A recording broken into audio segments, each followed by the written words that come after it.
क्या आप मुकेश चंद्राकर के बारे में जानते हैं? वो छत्तीसगढ़ के बीजापुर के 32 वर्षीय पत्रकार थे। उनकी मृत्यु के आसपास की संदिग्ध परिस्थितियों ने सभी को सदमे में छोड़ दिया है और राजनीतिक परिदृश्य के माध्यम से लहर भेज दी है।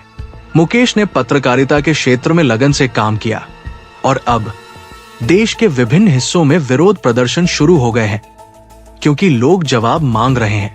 कौन थे मुकेश चंद्राकर? उनके असामयिक निधन का कारण क्या था? इस दुखद घटना का आयोजन किसने किया? ये कैसे सामने आया? आइए इस मामले के विवरण में तल्लीन करें। नमस्कार दोस्तों, मुझे आशा है कि आप ठीक हैं। आज हम मुकेश चंद्राकर मामले पर चर्चा करेंगे। कहानी छत्तीसगढ़ में बस्तर के पास स्थित बीजापुर जिले से शुरू होती है, खासकर पुजारी पारा नामक गांव में। ये इलाका नक्सली गतिविधियों से काफी प्रभावित है, जिससे आपको वहां के हालातों का अंदाजा हो जाता है। मुकेश पुजारी पारा में किराए के कमरे में रहता था। उसका अपना घर था, लेकिन वो वहां नहीं रह रहा था। आप जल्द ही मुकेश के परिवार के बारे में और जानेंगे।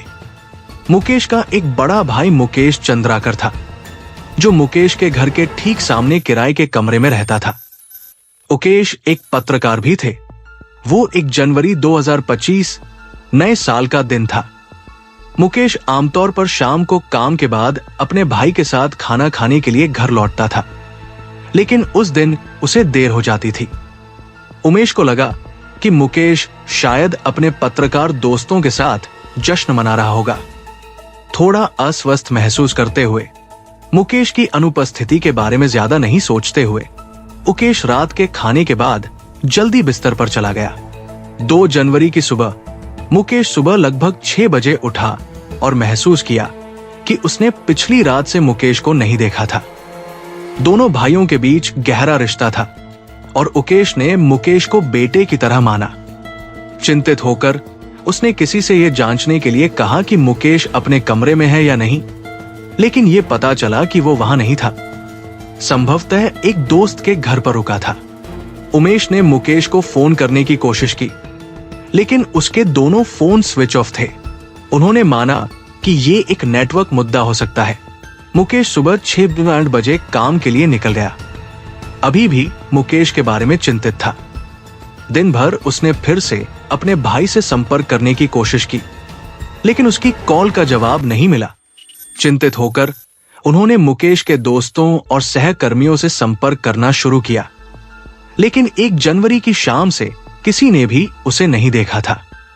शाम को मुकेश ने छत्तीसगढ़ में एनडीटीवी के प्रमुख नीलेश त्रिपाठी को फोन किया, जिन्होंने पुष्टि की कि मुकेश ने उन्हें 1 जनवरी को रात लगभग 8 बजे फोन किया था, जिसमें कहा गया था कि वह किसी से मिलने जा रहे हैं और देर से लौटेंगे।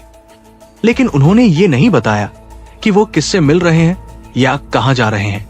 मुकेश के साथी पत्रकारों ने जब अपनी पूछताछ शुरू की तो उन्होंने मुकेश के संपर्क में रहे किसी की तलाश की, लेकिन वो कहीं नहीं मिला।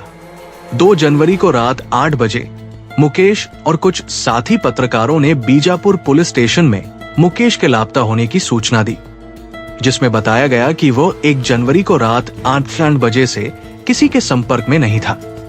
इस जाने माने पत्रकार का गायब होना गंभीर था। मुकेश चंद्राकर के बारे में कुछ जानकारी देने के लिए उन्होंने कहा कि वो मूल रूप से नक्सल प्रभावित बीजापुर के बासागुड़ा के रहने वाले थे। उनके बचपन के दौरान उनके पिता का निधन हो गया और उनकी मां ने परिवार का समर्थन करने के लिए आंगनवाड़ी में काम किया, लेकिन ये शैक्षिक खर्चों को कवर करने के लिए पर्याप्त नहीं था। मुकेश और मुकेश इमली और महुआ इकट्ठा करने के लिए जंगलों में जाते थे, जिसे वे किताबें खरीदने और स्कूल फीस चुकाने के लिए बाजार में बेच देते थे। नक्सल इलाकों में हिंसा बढ़ने के साथ ही सलवा जुडूम आंदोलन के कारण कई अन्य लोगों की तरह मुकेश का परिवार भी विस्थापित हो गया। वे बीजापुर के एक सरकारी राहत शिविर में रहने लगे। मुकेश ने एक दिन मुख्यमंत्री बनने का सपना देखा और अपने परिवार का समर्थन करने के लिए बाइक मैकेनिक के रूप में काम किया। अपने पत्रकार भाई मुकेश से प्रेरित होकर मुकेश ने पत्रकारिता में रुचि विकसित की और मुकेश से उन्हें ये कला सिखाने के लिए कहा। मुकेश ने पत्रकारिता के हर पहलू में उनका मार्गदर्शन किया। 2013 में उनकी मां ने कैंसर के कारण दम तोड़ दिया, जिससे भाई अनाथ हो गए। कठिनाइयों के बावजूद मुकेश ने मुकेश की देखभाल जारी रखी, जो अंततः एक स्वतंत्र पत्रकार बन गया। साथ में उन्होंने बीजापुर में नंबी जलप्रपात की खोज की, जिसने मीडिया का ध्यान आकर्षित किया और मुकेश को पत्रकारिता में गहराई से जाने के लिए प्रेरित किया। उन्होंने एनडीटीवी और न्यूज 18 सहित कई प्रमुख समाचार आउटलेट्स के साथ काम किया और उन क्षेत्रों से रिपोर्टिंग की जिनमें नक्सली क्षेत्र भी शामिल थे, जिनमें अन्य लोग प्रवेश करने से डरते थे। मुकेश ने नक्सलियों के साथ साक्षात्कार भी किए, जो उनके और प्रशासन के बीच एक पुल बन गए, जिससे स्थानीय समुदायों के सामने आने वाले मुद्दों के बारे में जागरूकता बढ़ी। उनके साहस ने महत्वपूर्ण कहानियों को जन्म दिया, जिसमें एक अपहरित जूनियर इंजीनियर को बचाना और एक हत्यारे ठेकेदार के शरीर को पुनः प्राप्त करना शामिल था, जब कोई और जाने की हिम्मत नहीं करता था। हालांकि 1 जनवरी 2025 को मुकेश लापता हो गया और पुलिस ने उसके अंतिम ज्ञात स्थान की जांच शुरू कर दी। उन्होंने पाया कि उसके फोन बंद थे, लेकिन उसका आखिरी स्थान भैरमगढ़ की ओर इशारा करता था।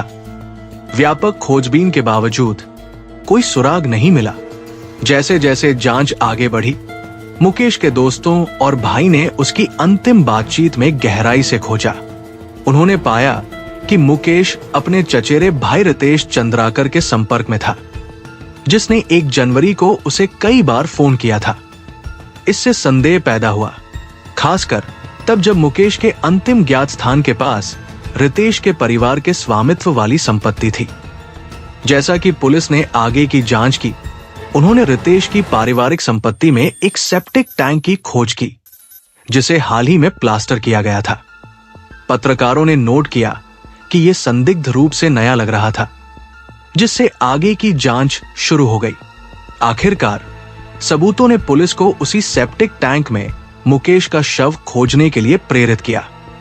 जांच में पता चला कि मुकेश की हत्या कर दी गई थी और उसके चचेरे भाई रितेश को एक अन्य साथी के साथ अपराध में फंसाया गया था। जैसे ही पुलिस ने विवरण एकत्र किए, उन्होंने रितेश और अन्य लोगों को गिरफ्तार कर लिया। ईर्ष्या और भ्रष्टाचार से प्रेरित एक साजिश का खुलासा किया। इस मामले ने राष्ट्रीय ध्यान आकर्षित किया। पत्रकारों की सुरक्षा और सड़क निर्माण अनुबंधों में भ्रष्टाचार के बारे में सवाल उठाए। मुकेश के लिए न्याय और उसकी मौत के लिए जिम्मेदार लोगों की जवाबदेही की मांग को लेकर प्रदर्शन शुरू हो गए।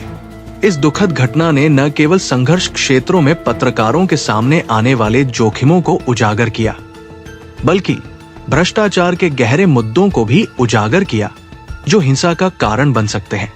मुकेश की कहानी सच्चाई की तलाश करने वालों द्वारा किए गए बलिदानों की याद दिलाती है। आइए इस चर्चा को यहाँ समाप्त करें। कृपया टिप्पणियों में अपने विचार साझा करें और हमारे चैनल को लाइक, शेयर और सब्सक्राइब करना न भूलें। हम आपको अगले वीडियो में देखेंगे। धन्यवाद।